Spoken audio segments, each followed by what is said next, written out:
নমস্কার, আমি মৌমিতা। আমার কবিতা পাঠ চ্যানেলে আমার সকল শ্রোতা বন্ধু এবং দর্শক বন্ধুকে আন্তরিক শুভকামনা জানিয়ে আজকের গল্প পাঠ শুরু করছি। আজ আমি আপনাদেরকে পড়ে শোনাব সুনীল গঙ্গোপাধ্যায়ের লেখা একটি বেশ সুন্দর ছোট গল্প। সুনীল গঙ্গোপাধ্যায়ের গল্প মানে যারা সুনীল গঙ্গোপাধ্যায়ের লেখা পড়তে ভালোবাসেন জানেন প্রত্যেকটি লাইনে আছে একটি আলাদা রকমের আকর্ষণ। সুতরাং আর কিছু বলার অপেক্ষা রাখে না। এই গল্পটিও সেই রকমই একটি গল্প, যে গল্পের প্রত্যেক লাইনেই আপনারা পাবেন অত্যন্ত আকর্ষণ। শুনতে থাকুন আজকের গল্প, যে কোনো মূল্যে। একটা সুন্দর স্বপ্ন ভেঙে গেল, একটি হাতের ধাক্কায়, তাও পুরুষের স্পর্শ। দিবাকর পিঠে হাত রেখে বলল, পূর্ণবাবু, উঠুন উঠুন। পূর্ণ সঙ্গে সঙ্গে মাথা তুলে ব্যাকুলভাবে বলল, কে? কোথায়? কি হয়েছে? দিবাকর হাসল। প্রায় এরকম হয়। ঘুমের সময় পূর্ণমিত্র স্নানকাল ভুলে যায়। কেউ ডাকলেই মনে হয় কিছু একটা বিপদ হয়েছে বুঝি, অথচ না ডেকেও তো উপায় নেই।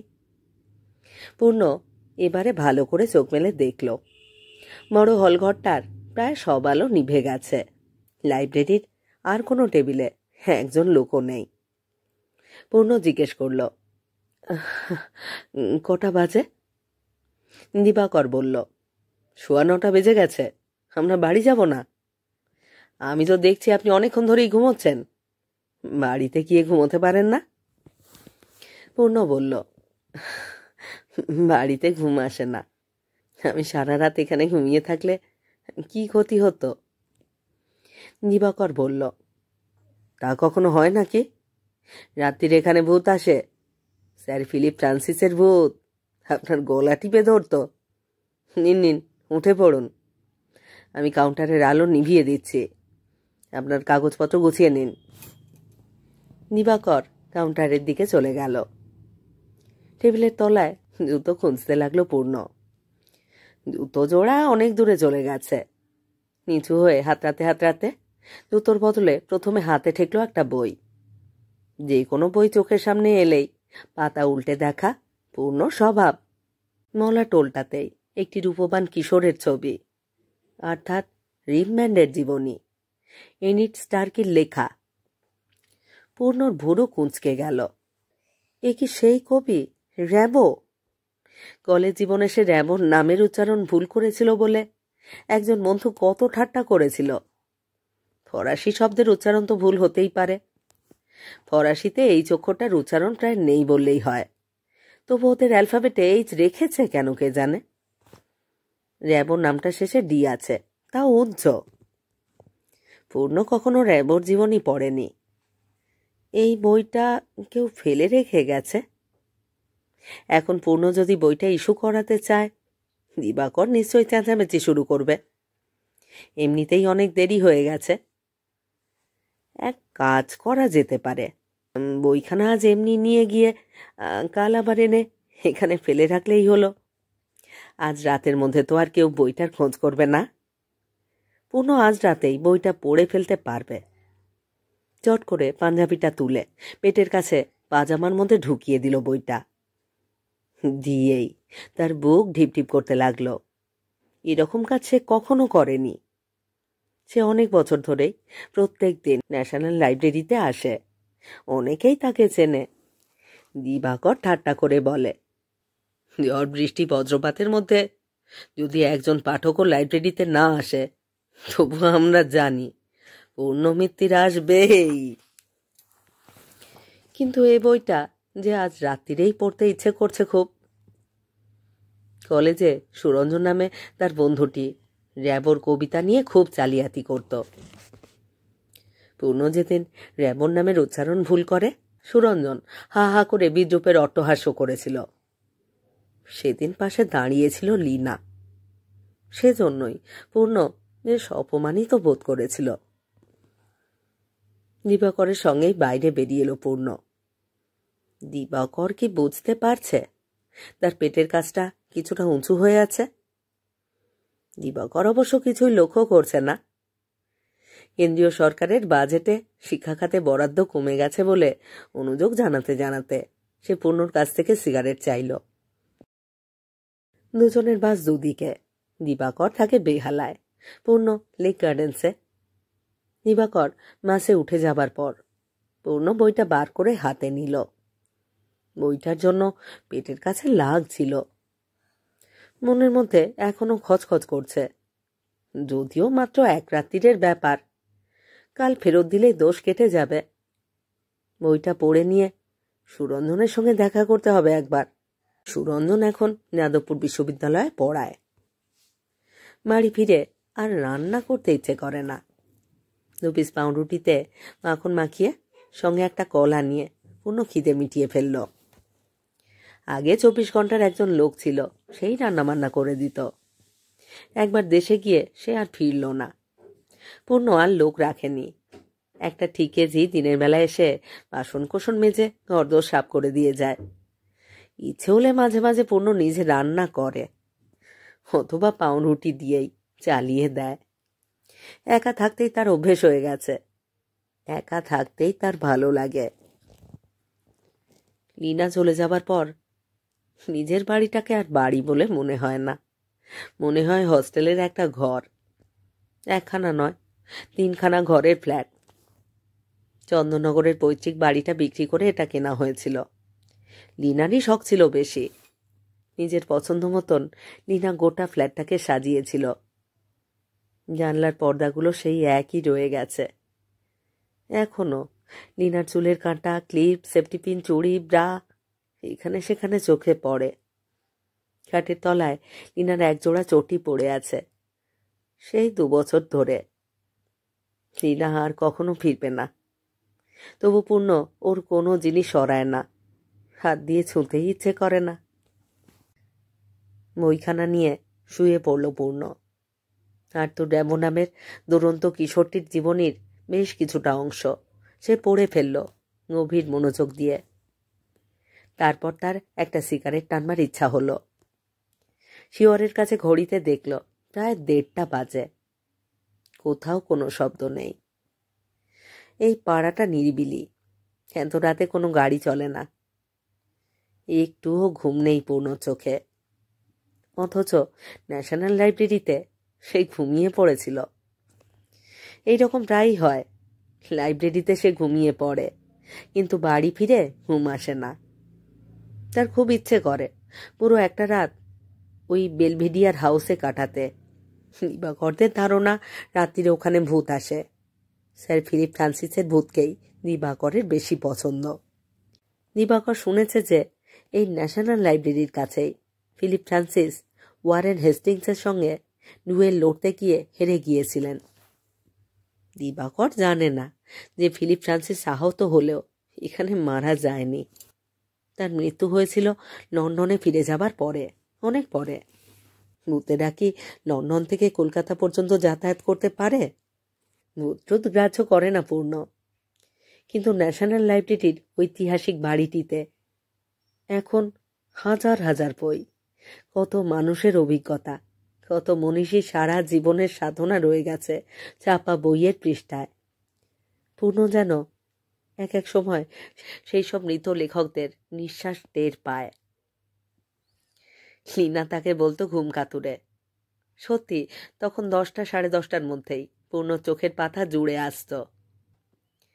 টিভি আর ভিসিআরের খুব ভক্ত ছিল লীনা। বেশি রাতে ভিসিআরে ফিল্ম দেখার নেশা ছিল। পূর্ণ প্রত্যেক দিনই অর্ধেকটা দেখতে দেখতে ঘুমিয়ে পড়ত। এখন পূর্ণর ঘুমিয়ে আসে না। সে টিভি ভিসিআর ছুঁয়েও দেখে না। লীনা চলে গেলে যাবার পরে এই ফ্ল্যাটে আর কোনো রমণী আসেনি। পরদিন অফিস ফেরত ন্যাশনাল লাইব্রেরিতে গিয়ে গেটের কাছে নিজের হাত ব্যাগটা জমা দিতে গিয়ে মনে পড়ল, যা, বইটা তো ফেরত আনেনি। একদম ভুল হয়ে গেছে। বইটা পড়া হয়ে গেছে অবশ্য। এখন কি হবে? ভিতরে গিয়ে নিজের নির্দিষ্ট জায়গায় সে বসল। দিবাকর যথারীতি এসে 2-একটা কথা বলে গেল। আরো 2-4 জন চেনা লোক মাথা নাড়ল তাকে দেখে। পূর্ণর পড়াশুনোর কোনো নির্দিষ্ট বিষয় নেই। সে পণ্ডিত নয়, গবেষকও নয়, নিতান্তই একজন সাধারণ পাঠক। বই নিয়ে সময় কাটাতে ভালোবাসে। ইতিহাসের বই সে বেশি পড়ে, কখনো বিজ্ঞান বা দর্শন। কোনো দিন সে একখণ্ড এনসাইক্লোপিডিয়া নিয়ে বসে থাকে। অথচ আশ্চর্য ব্যাপার, র্যাবোর জীবনীখানা বিষয়ে লাইব্রেরিতে কোনো চাঞ্চল্য তো নেই, কেউ খোঁজও করছে না। এত বড় লাইব্রেরিতে একখানা ওই রকম বই হারালেও যেন কিছু এসে যায় না। তাহলে আর পূর্ণ সেখানা ফেরত দেবে কেন? সেই থেকে শুরু হলো। পূর্ণ এই লাইব্রেরির পরিবেশটা ভালোবাসে। আগে এখান থেকে সে কোনো বই ইস্যু করিয়ে বাড়িতে নিয়ে যায়নি। প্রত্যেক দিন সারা সন্ধে, আর ছুটির দিনে বেলা 11টা থেকে সে তো লাইব্রেরিতেই সময় কাটায়। বাড়িতে বই পড়বার সময় নেই। বিদেশে অনেক লাইব্রেরি সকাল 6টায় খোলে আর বন্ধ হয় রাত 2টোর সময়। এখানে ন্যাশনাল লাইব্রেরি বন্ধ হয়ে যায় রাত 9টার মধ্যে। 2 দিন পরে পূর্ণ আর একখানা বই দেখতে পেল টেবিলের তলায়। কটন সাহেবের লেখা ক্যালকাটা ওল্ড অ্যান্ড নিউ। এটা দুষ্প্রাপ্য বই।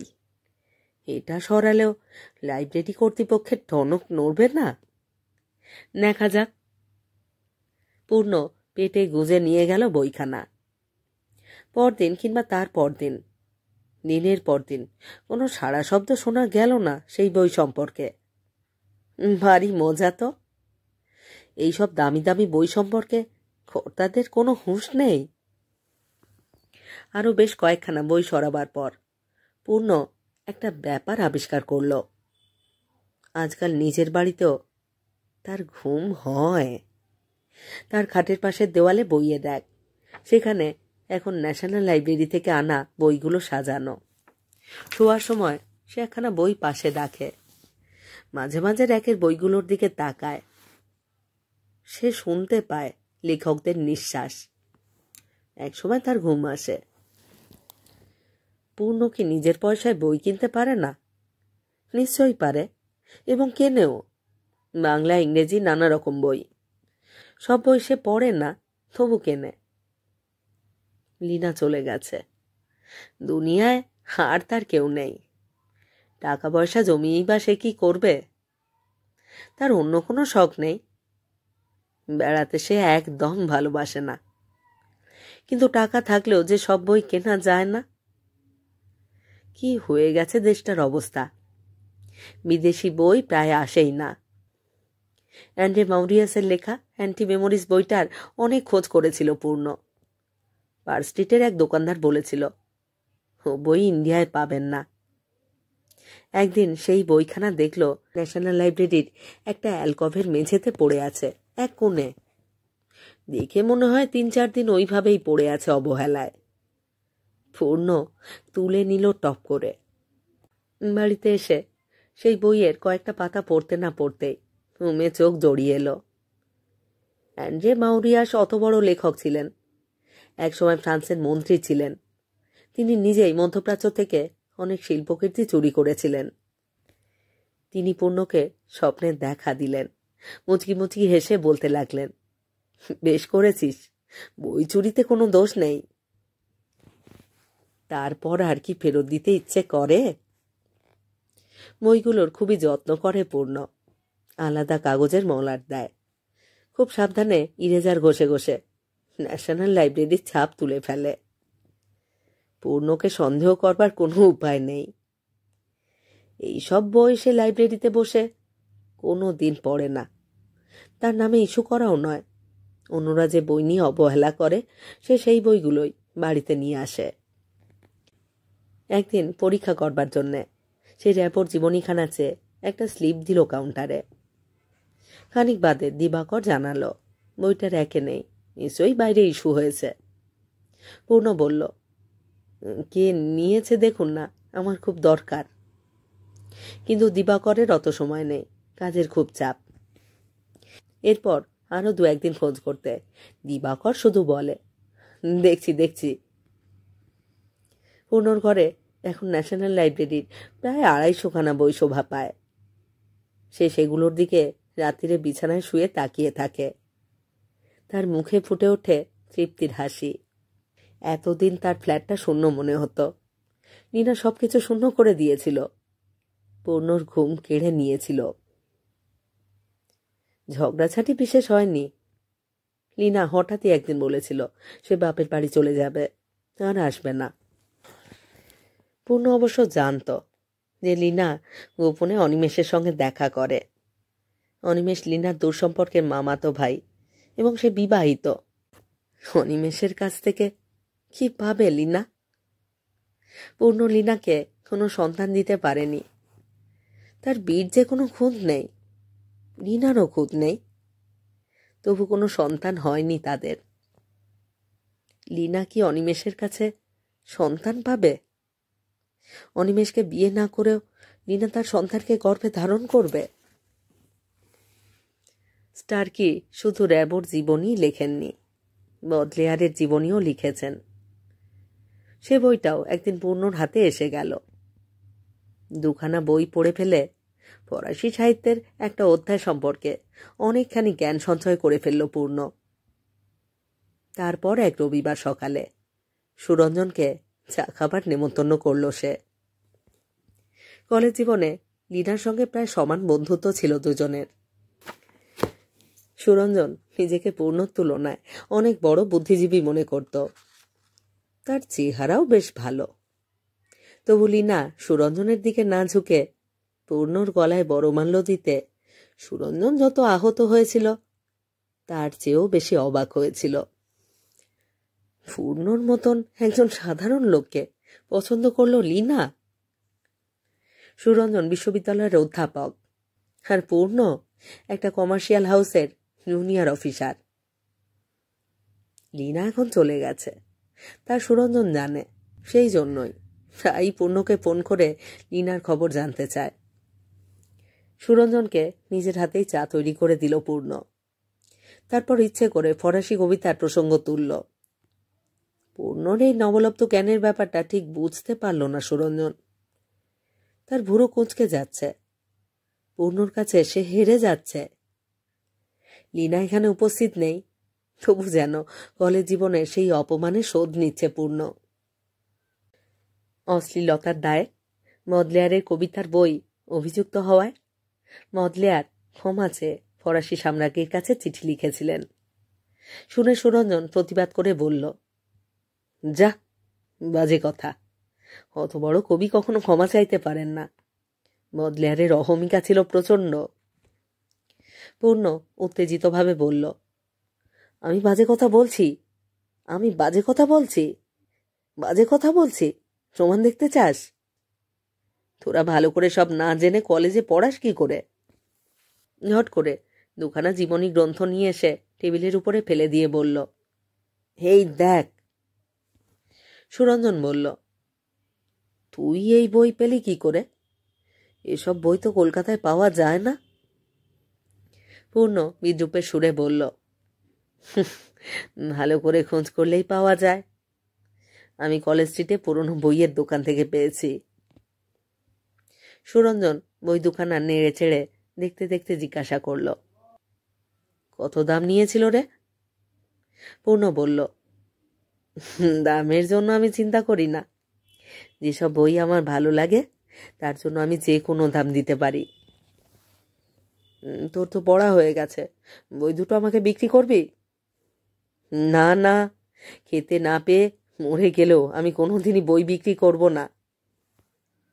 তাহলে আমাকে এমনি দিয়ে দে, আমার কাজে লাগবে। সুরঞ্জন, তোরা কত সহজে মানুষের কাছে কিছু চাইতে পারিস। আমি তো কিছুতেই কারোর কাছ থেকে কিছুই চাইতে পারি না। না ভাই, বই আমি দিতে পারবো না। ঠিক আছে, কয়েকদিনের জন্য অন্তত পড়তে তো দে। সংস্কৃতে একটা শ্লোক আছে জানিস তো, লেখনী পুস্তক আর ভার্চা একবার পরের হাতে চলে গেলে আর ফিরে আসে না। সুরঞ্জন এবার হো হো করে হেসে উঠল। তারপর ভুরু নাচিয়ে বলল, তোর কোনো কলম কিংবা তোর বউয়ের প্রতি আমি কখনোই লোভ দেখাইনি। ওই সংস্কৃত শ্লোকটা আমার উপর না ঝাড়লেও চলতো। কলেজ জীবন থেকেই তো দেখছি তুই বড্ড কৃপণ। বড্ড কৃপণ পূর্ণ। কৃপণরা কিন্তু নিজের সম্পদ শেষ পর্যন্ত আঁকড়ে থাকতে পারে না, কেউ না কেউ নিয়েই যায়। পূর্ণ নব করে জ্বলে উঠে বলল, না, আমার বউকে কেউ নিয়ে যায়নি। লীনাকে আমি যেতে দিয়েছি। আমি যেতে দিয়েছি লীনাকে, আমি বাধা দিইনি। সুরঞ্জন তার পিঠ চাপড়ে বলল, আরে তুই এত রাগ করছিস কেন? সামান্য একটু ঠাট্টাও করতে পারি না? আমি জানি লীনা বাপের বাড়ি গেছে, আবার ফিরে আসবে। আচ্ছা চল, তোর লাইব্রেরিটা দেখি। পাশের ঘরের সব কটা দেওয়াল জোড়ার এক বাছা বাছা বইয়ের সংগ্রহ। দেখতে দেখতে সুরঞ্জন বলল, না, তোর বেশ রুচি আছে। তুই এত পড়াশুনো করিস, তা তুই অধ্যাপনার লাইনে এলি না কেন? পূর্ণ বলল, আমি বই পড়ি নিজের আনন্দের জন্য, ক্লাসে গিয়ে লেকচার দেওয়ার জন্য নয়। আমার পোষাবে না। সুরঞ্জনকে বাস স্টপ পর্যন্ত এগিয়ে দিতে গেল পূর্ণ। বাস আসতে দেরি করছে। সুরঞ্জন ঘড়ি দেখছে ঘন ঘন। তার সারা শরীরে চাঞ্চল্য। পূর্ণ ফিসফিস করে বলল, সুরঞ্জন প্লিজ, আমি তোর বডি সার্চ করতে চাই না, কিন্তু মনে হচ্ছে বদলেয়ারের জীবনীটা তুই পেটে গুঁজে নিয়ে এসেছিস। তোর এত পছন্দ, ঠিক আছে, আমি পাতাগুলো জেরক্স করে তোকে দিতে পারি, কিন্তু বইটা আমি দিতে পারবো না রে। সুরঞ্জনের মুখটা লাল হয়ে গেল। জামার তলা থেকে বইটা বার করে দিল, কোনো কথা না বলে। বাস এসে গেছে। সে লাফিয়ে উঠে গেল। তন্য সারা মুখে হাসি ছড়িয়ে পড়ল। সুরঞ্জনকে এতটা জব্দ করতে পারবে সে আশাই করতে পারেনি। চোরের উপর পাট পাড়ি। সুরঞ্জন একেবারে নভিস ধরনের চোর। দুদিন বাদেই সকালবেলা আবার এলো সুরঞ্জন। পূর্ণ অফিস যাওয়ার জন্য তৈরি হচ্ছিল। জিজ্ঞেস করল, কি ব্যাপার? সুরঞ্জন বলল, বেশিক্ষণ সময় নেব না তোর। বেশিক্ষণ তোর সময় নেব না, শুধু একটা ঘটনা জানাতে এলাম। কাল নিউ মার্কেটে লীনার সঙ্গে দেখা হয়েছিল। বললাম আমি, তুমি তোমার স্বামীকে ছেড়ে এতদিন বাপের বাড়িতে রয়েছ। সেই বেচারা যে বিরহে একেবারে কাতর হয়ে আছে। সর্বক্ষণ বই পড়ে, বেশিরভাগ সময় ন্যাশনাল লাইব্রেরিতে কাটায়, অন্য কারোর সঙ্গে মেশে না। এই কি একটা জীবন? পূর্ণ তীব্র স্বরে বলল, তোকে এসব কথা কে বলেছে? তোকে এসব কথা কে বলতে বলেছে? সুরঞ্জন বলল, বাহ, বন্ধুর জন্য বন্ধু এইটুকু করে না? সেদিন তোর অবস্থা দেখে গেলাম, সর্বক্ষণ বই পড়তে পড়তে তুই তো পাগল হয়ে যাবি। বই পড়ে কেউ পাগল হয় না। পাগলামিটা যখন শুরু হয় তখন নিজে বুঝতে পারে না। আমাদের সকলেরই কিছু পাগলামি আছে, নিশ্চয়ই আছে। যাকে যা, লীনা বলেছে এই শনিবার সে বাড়ি ফিরে আসবে। বাড়ি? বাড়ি মানে? এই বাড়ি? এই বাড়িটাই তো তার নিজের বাড়ি। আমাদের ব্যাপারে তোর এই মাথা গলানোটা আমি মোটেই পছন্দ করছি না।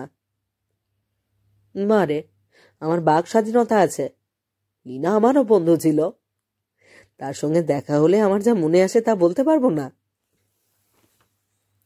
উঠে দাঁড়িয়ে দরজার কাছে গিয়ে একটা রহস্যময় হাসি দিয়ে সুরঞ্জন বলল, বন্ধু হিসেবে তোকে আরও একটা পরামর্শ দিয়ে যাই। সেদিন তো শোবার ঘরে যে বইগুলো দেখলাম তার মধ্যে কয়েকখানার নাম মনে আছে। সবকটাই খুব দুর্লভ বই। স্টার্কির লেখা দুটো জীবনী, এরিক প্যাট্রিজের এই classical dictionary of the vulgar tongue, কটনের ক্যালকাটা ওল্ড অ্যান্ড নিউ, আরও প্রায় গোটা 15 বই। কাল ন্যাশনাল লাইব্রেরিতে গিয়ে খোঁজ করেছি, ওই সবকটাই মিসিং। ওরা যদি জানতে পারে তুই কিন্তু মুশকিলে পড়ে যাবি। টিনা আসবার আগেই কিছু একটা ব্যবস্থা করে ফেলিস। সুরঞ্জন চলে যাবার পর পূর্ণ কিছুক্ষণ গুম হয়ে বসে রইল। সুরঞ্জন প্রতিশোধ নিয়েছে। ন্যাশনাল লাইব্রেরিতে নির্ঘাত জানিয়ে এসেছে 15টা বই নয়, 157খানা। পূর্ণর সারা শরীর কাঁপতে লাগলো। যে কোনো মুহূর্তে পুলিশ আসবে। সুরঞ্জন শুধু তাকে ছোট করে দিতে চায়। এখনো বাঁচবার উপায় আছে। পূর্ণ দৌড়ে গিয়ে একতলা সদর দরজাটা বন্ধ করে এলো। ফ্ল্যাট বাড়ির দরজা দিনের বেলা খোলাই থাকে। এখন বাইরে থেকে কেউ এলে কে খুলবে তা ঠিক করতে করতেই অনেকটা সময় পাওয়া যাবে। নিজের ফ্ল্যাটেরও দরজাটা আটকে দিল। বাড়িতে কেরোসিন আছে। বইগুলো পোড়াতে সময় লাগবে। এতগুলো বইয়ের ছাই ফেলা হবে কোথায়? হ্যাঁ, বাড়ির পেছনেই খানিকটা পোড়ো জমি আছে, আগাছায় ভর্তি। অনেকেই সেখানে নোংরা ফেলে। ভালো করে পোড়ালে ছাই দেখে কিছু বোঝা যাবে না। র্যাক থেকে গাদা গাদা বই মাটিতে ফেলতে লাগলো পূর্ণ। ভাগ্যিস টিকেজিটা আগেই চলে গেছে। রান্নাঘরে পোড়ানোই ভালো, ধোঁয়া দেখলে কিছু সন্দেহ করবে না। রান্নাঘরে গিয়ে কেরোসিনের টিনটা বার করলো পূর্ণ। তারপর ফিরে এসে প্রথমে এক গোছা বই বুকে তুলে নিয়ে সে থমকে গেল। বইগুলোর লেখকদের নিঃশ্বাস টের পেল সে বুকে। বইয়ের জন্য সে যে কোনো মূল্য দিতে পারে বলেছিল, যে কোনো মূল্য। তার এত আদরের বই। না না, এইসব বই, এইসব দামি দামি বই সে কিছুতেই হাতছাড়া করতে পারবে না, কিছুতেই না। শেষ নিঃশ্বাস ফেলা পর্যন্ত এইসব বই তারই থাকবে, কেউ কেড়ে নিতে পারবে না, পুলিশও না। তাকে ধরবার সাধ্য পুলিশেরও নেই। শত দরজায় কি শব্দ হচ্ছে? পুলিশ এসে গেল? সুরঞ্জনই পুলিশ ডেকে এনেছে? সুরঞ্জনকে খুব জব্দ করা যাবে। সে কিছুতেই পূর্ণর পাত্তা পাবে না। একটা গাড়ি কি থামলো বাড়ির সামনে? এখনো ঢের সময় আছে। ধীরে সুস্থে একটা টুল এনে সিলিং ফ্যানের সঙ্গে বাঁধলো একটা কাপড়। এখন সে কোন বইটা পড়বে? আন্দ্রে মালুরোর বইটা শেষ হয়নি। এক্ষুনি পূর্ণ যাচ্ছে। সেখানে হয়তো মালুরোর সঙ্গে দেখা হবে। তাকে বলতে পারবে, এই মাত্র আপনার বইটা পড়ে এলাম। বইটা হাতে নিয়ে 143 পৃষ্ঠা খুলে পড়া শুরু করে গলায় দড়ির ফাঁসটা গলিয়ে নিল পূর্ণ। তারপর পায়ের ধাক্কায় সরিয়ে দিল টুলটা। দুর্লভ সব গ্রন্থের লেখকেরা একসঙ্গে বলে উঠলেন, এসো পূর্ণ, এসো, এসো পূর্ণ, এসো, এসো পূর্ণ, এসো, এসো।